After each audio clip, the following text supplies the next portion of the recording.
ஸ்ரீராம பக்த ஆஞ்சநேயர் கவசம் பாடி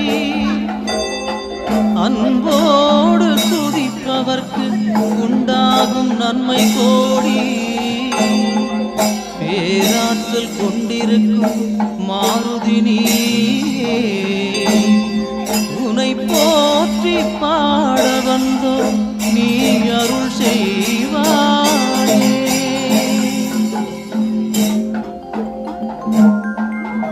அஞ்சனா தேவியின் அருந்தவமைந்தா